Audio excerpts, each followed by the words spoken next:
Welcome to the presentation on CPI Print for the month of August 2023, the housing relevance of this report. This report was released on September 13th, 2023 by US Bureau of Labor Statistics. This presentation is brought to you by CPI Realty, the agency that helps you unlock your dream property. My name is Kiran Kumar. I'm the principal agent at CPI Realty. If you're in the market for buying or selling, do check out our services. Now let's start. The CPI, it's a monthly report that's released by US Bureau of Labor Statistics, and it is highly anticipated by the markets. It drives markets, and also this report drives the Fed's policy decision on consumer price index constitutes a basket of items. The focus of this presentation is on the shelter portion. The shelter constitutes 1/3 of the total index.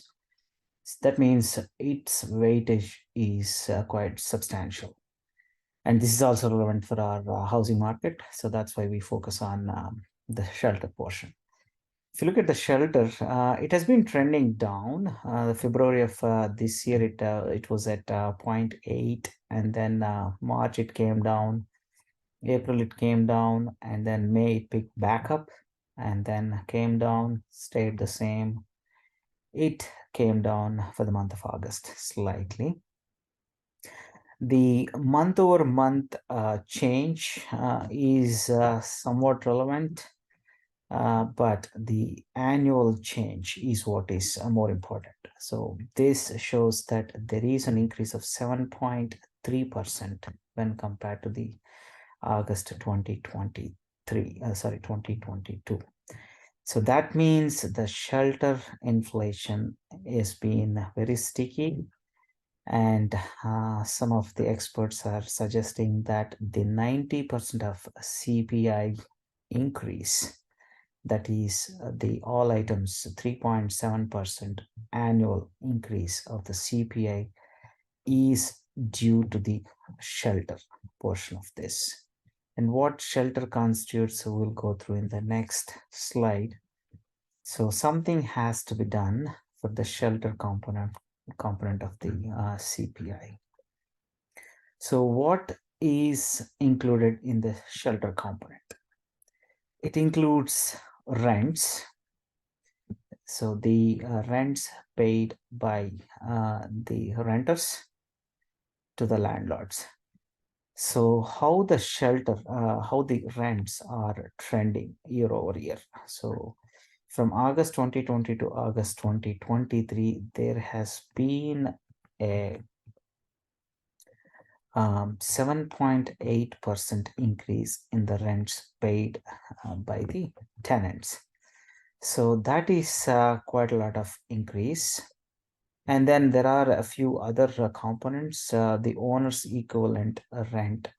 So this shows how much would the homeowners pay to rent a similar property. So that would be the owner equivalent of rents.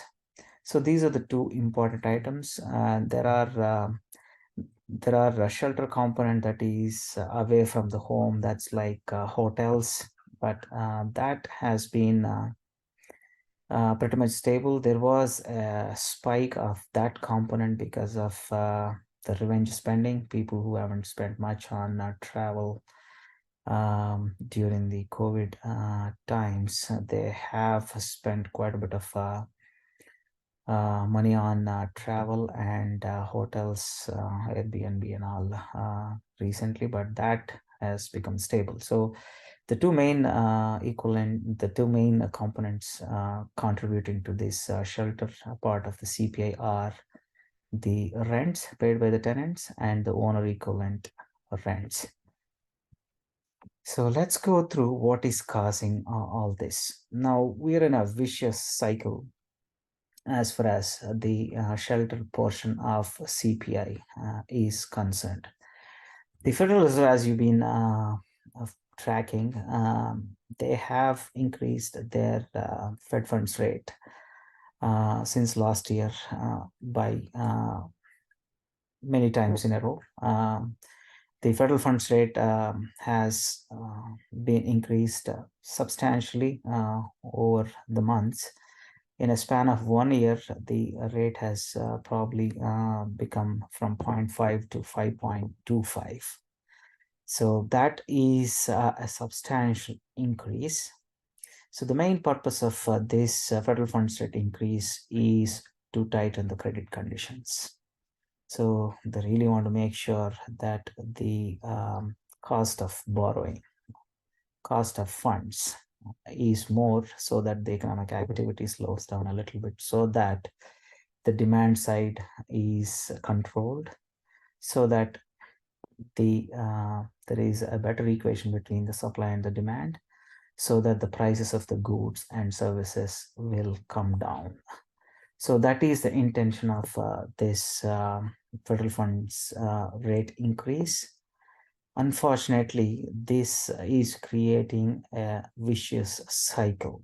So because of the federal funds rate, the cost of borrowing has substantially increased for the home buyers.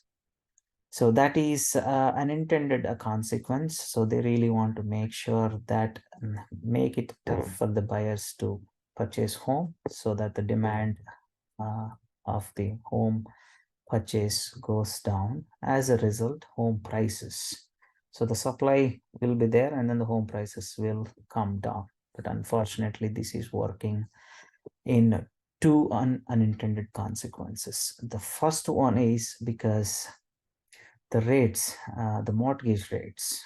Now, obviously, the federal funds rate increases, the 10-year T-note increases, and because of the 10-year T-note, which actually drives the mortgage rates increase. Because of the mortgage rates increase, the current homeowners who have locked in pretty good interest rates in a 30-year fixed mortgage, they're not moving. As a result, the Fed's intention of demand destruction has caused, more than demand destruction, it has caused the supply destruction. As a result, the home prices, instead of going down as Fed has intended, they have started to creep up. So that we are noticing it on a day-to-day basis. We offer on properties. There is still quite a lot of bidding going on for the properties. And we are still seeing home price increases, which is not intended. Now, as a result of the home price increases, there are some buyers who are dropping out of the home purchase process, and then they're going to the renting side. As a result, home prices increase. People who fell out of the purchase market go into the rental market. And then the rents increase because of these new renters who keep on renewing their leases. So the solution to this is whatever Fed is doing. I think the demand destruction is probably what is in the control of the Federal Reserve. But I think the supply side is the one that has to be addressed. Now, the supply side has to be addressed in two folds. Now, on the supply side of the rental units, so we'll see it in the next couple of slides, how the rental units are getting increased. Now, on the home construction has to also improve, so that the supply glut that we've been seeing, which is actually driving up the prices, should also be addressed. Yeah, that I hope there are home builders who are working on this. Hopefully, there is some sort of relief that will be provided by the home builders, but that is not going to be enough. But I think the vicious cycle of federal funds rate increase to bring down the CPI, instead of bringing down the CPI, is actually increasing the CPI, because 1/3 of the CPI is shelter, which is actually contributed by rents and owner equivalent rents, which are actually, as a result of the federal funds increase, is actually increasing. So I think we're in kind of a paradoxical situation here. But I think down the line, if you look at the subsequent data, I think there is going to be a relief on the rents side. Look at this chart from the Fred. So this is the new construction that are buildings with 5 units or more. These are all multifamily units. So these are all intended for rental. So if you look at here the activity, this chart tracks the new construction of these multifamily units going back to 1970s. If you look here, I think yeah, since the great financial crisis back in 2009, so there was a substantial downfall in the construction of multifamily units. But since then, the construction of multifamily units has picked up very well. So if you see here, the construction activity of multifamily was quite good.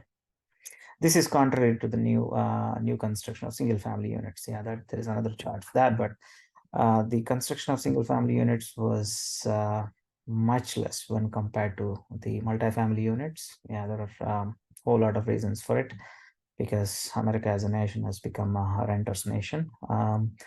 And since COVID, if you see, there is a spike in the production of multifamily units. So there is a substantial construction activity going on. And unfortunately, this is a slow process. So these are all under construction, but by the time these units come into um, the supply side, it'll be a while. But by the time these units become available, we are hoping the rents will stabilize, and they not only stabilize, hopefully rents in some parts of the country should go down uh, in a nice way. So it'll be a relief for the renters. Rents will come down. As a result, the rents portion, that is the shelter portion of the CPI, goes down. Hopefully, this will result in the Fed's target of inflation goes back to the 2%, which hopefully will let the Feds to ease the federal funds rate, as a result of which credit will improve. And also, I think hopefully the economic activity, at least the housing activity, will resume, and then hopefully we'll get back to some normalcy as far as housing market is concerned. The next slide is probably interesting. So this just drives on the same point, that how the rental units are coming on market. So these are some of the markets where there is a